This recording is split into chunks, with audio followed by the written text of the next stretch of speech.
munda mu ggwanga lya Iran wakati wa Tel Aviv ne Tehran wetugenze kasooke tuve e Tehran mbatunuzeewo katono e Tel Aviv tugende mu candidate w'olwaleero kakati report nga za kikesi intelligence evudde munda mu ggwanga lya Iran bagenze maaso n'okweka nti bategeezezza Abairani bagambye okusinza ku mukutu oguyitibwa IRIB bategeezezza ne bagamba nti Iran nga bakozesa intelligence yaabwe bambega b'eggwanga lya Iran bamaze nti okuzuula abasirikale b'eggwanga lya Isirayiri n'okusinga abaali mu nnyonyi ezagenda maaso n'okuba Iran okumala ennaku 12 jjukira nti olutalo luno nga bwe twagamba tetwaliko wansi ku ttaka Isirayiri yayita mu bbanga yakozesa nnyo ennyonyi okwokya enfo eziwulako munda mu ggwanga lya Iran kati Iran bagambye nti newankubadde nga Isirayiri ebadde egezaako okonsiringa information ekwata ku basirikale baabwe abaali mu mission eno Iran egambye nti mulimba nga tukozesa intelligence tubitegedde Iran bagambye bwe bati bagambye nti mu kaseera kano bategedde residential locations ez'abasirikale bano gye basula Iran egambye tutegeddeyo bategedde amaka gaabwe gye gali records of equipment handling byonna babitegedde eno information Isirayiri yali tegenda maaso nokuba nti oba oliawo egita kati Iran egambye nti naffe mu intelligence twekansa tubitegedde amawulire gategeezezza nti these navigators of death and destruction bali ku bapiloti ba Isirayiri bavuga ennyonyi nga bavuga ennyonyi za F-16 okusinga ze zaakozesebwa Iran egambye nti okusinga zaali nnyonyi za F-16 they now stand exposed tubategedde their every movement laid bare to Iran's intelligence network entambula zaabwe zonna Iran egambye kale tubamanyi ne gye batambula ne gye basula ne bakwatako byonna Iran kye bakoze bafulumizza ebikwata ku meja omu kubaali mu kikwekweto kino waliwo gurupu ya Isirayiri bakomando baayo abavuga ennyonyi za F-16 ne F-35 gurupu bagiyita squadron 119 oluusi babayita bakiwundo the bat squadron bakiwundo baalimu mu kulumba Iran yemu ku gurupu za Isirayiri ez'abaana bavuga ennyonyi ez'omutawaana be basinga okwesiga squadron bagiyita squadron namba 10 oba bakiwundo kati Iran egambye wakati mu kufulumya information efulumizza omu ku bakomanda ba kiwundo ebimukwatako era nga kigamba okuba nti abaadumira squadron eno ey'abakiwundo mukyala bagambye nti ono omukazi ye meja ya Yellow Ash ye deputy commander wa squadron 1019 tebafulumizza byonna ne bagambye nti ono katowawe ebimu ku bimukwatako bafulumizza ebimukwatako ebimu ku byo bagambye nti bazudde olunyiriri mwava lineage era ne bagamba nti mwebyo bamuzuddeko ono pilot wa Isirayiri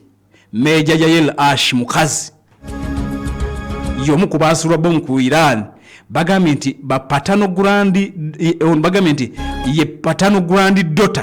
patano grand daughter muzzukulu owa meja Shimon Ash Iran egambye nti oyo muzzukulu owa meja Shimon bote balina Simon bayita ba Shimon meja Shimon Ash kati bagambye nti oyo meja Shimon Ash aba Iran ye pilot ali missing pilot wa Israel eyabula mu lutalo lwa 1973 olumanyiddwa nga Yom Kippur bagambye oyo tumutegedde era tumumanyi bafulumize ebimu ku bimukwatako era ne bagamba nti nebba yennyini bamuyita Baru Prince ye Baru Prince ye bawono omukyala naye mu squadron yemu mwali wabula nga mukyala we bayita meja ya Yellow Ash amusingako ku madaala Iran wetu bwetegeezezza negamba nti oyo omutujja babulira ebikwata ku balala tujja kuba tubireeta intelligence kakati ekirala mwe bafulumizza Iran egambye nti bafunye full dossiers ne bafuna amannya amatuufu ne bases gye basinziira n'emirimu n'ebyo bye baakola nga tebannaba kulumba roles in prior operations and patterns of movement. Era negambye nti byonna tubirina tubitegedde. Bagambye tubirina tubitegedde era byonna tugenda kuba tubitegeere. Ennaku 12 ng'emmundu egenda maaso n'okuweka nti evuga wakati wa Iran n'eggwanga lya Isirayiri bategeeza ne bagamba nti okusinga zaali nnyonyi za Isirayiri. Iran nga yeeyambisa emizinga egya ballistic yo Isirayiri yali wakati ampuliriza mu bbanga ng'egezaako okulabika nti esuula ebyokulwanyisa n'okusinga bomu n'ebikompula n'emizinga ku nfeezi walako muna mu ggwanga lya Iran. Kaakati Iran egamba nti newankubadde nga abasajja abo tebatera nnyo kwogera bikwata ku basirikale baabwe, Iran egambye nti mu mbeera y'amagezi bagenze maaso n'okulabika nti babizudde ebikwata ku basirikale tetumanyi bagenda bakola ki, ne Iran egambye ffe tubategedde. Ffe tumaze okuba nti tubategeera akadde kano kennyini ng'ebigenda maaso n'okuba nti bitambula. Ataddeko Pale FM ekwera omuntu wa bulijjo agugali Tehran katukulosinge tugende Isirayiri. Ndabyewo naabuuza ku mukutu ogwa YouTube ng'agamba nti tiimu Isirayiri muliwa ntuuse wammwe kati ge tulina okuva e Tel Aviv. Olunaku oluyise wabaddewo meeting wo cabinet yayitiddwa akazita kagenda maaso ku Netanyahu e Gaza k'amaanyi ne bayisewo cabinet balabe ki ekigenda okuddako e Gaza tuluveemu amawanga nga gatutabukidde.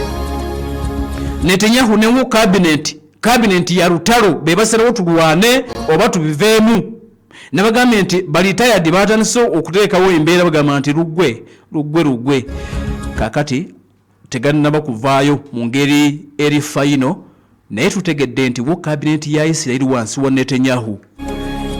Netanyahu wo cabinet emaze okuba nti esalawo bakole bagende maaso n'okuba nti batekinga over Gaza. Nga boolaba batwala ekitundu kya Golan Heights e Syria ne bakitekinga over. Bagambye nti kiyinza okuba kibulako kulangirira Isirayiri ekalubye bukalubi mutima. Ne bagamba abo bakibuli tobakanga nti Palestine egenda fuuka eggwanga. Basajja balina omutima mu mbeera ng'ensi erimu bavumirira kati nti bagenda kulangirira Abayisirayiri ekiba kibe nti Palestine yo rather ekitundu ekya Gaza bakitutte. Netanyahu nti yalindiriddwa bagenda kulangirira full occupation. Omanyi bwe bagamba occupation bulijjo badde balwana naye nga ekitundu tebakyokupayinganga nga bwolaba Iran egamba nti n'ebitundu mwe bali ebiyita occupied territories. Kati mu occupied territories mulimu n'ekitundu ekya Golan Heights ekiri e Syria. Isirayiri amawulire gali nti bakimaliriza tebannaba kukirangirira bagenda ku occupyinga Gaza ebeere anda Isirayiri. Era bagambye tebafuddeyo n'ebitundu ebirimu abasirikale baabwe abakyali wansi mu 5 abawambi wa Hamas tebafuddeyo bagenda ku occupyinga. Isirayiri ezaako ki full occupation of Gaza nga wonna be bafugawo nga bolaba bwe kiri eri Syria. Kitegeeza nti Gaza kinaaba tekikyali ekitundu kya Palestine kinaaba kitwaliddwa mu kaseera nga muwanga gagamba Palestine lifuuke eggwanga. Yo Isirayiri egamba nti kole mubikole munaagera ogifuula eggwanga nze nga maze okutwala Gaza yenna. Kati ekiriwo Omuyisirayiri essaawa yonna alangirira nti bagenda okutwala ekitundu eky'oluwannanda olw'e Gaza kifuuke ekitundu kyabwe bwoya nga bebakivunaanyizibwako era nga be bakuumayo. Kadde kano batugambye nti mulindirira okulangirira meeting ebadde olunaku oluyise wo cabinet emaze okuleka nti ekisalawo era nti Netanyahu munaku ntono ayinza okuvayo n'alangirira nti ekitundu eky'oluwannanda olw'e Gaza kyonna naawe kigenda kubeera occupied by Israeli forces nga yosivunaanyizibwako bakikuume bakifuge babeere nga bebo bennyini bakinako obuyinza Bayisirayiri. The inside story. The inside story. Wabale tugoberera.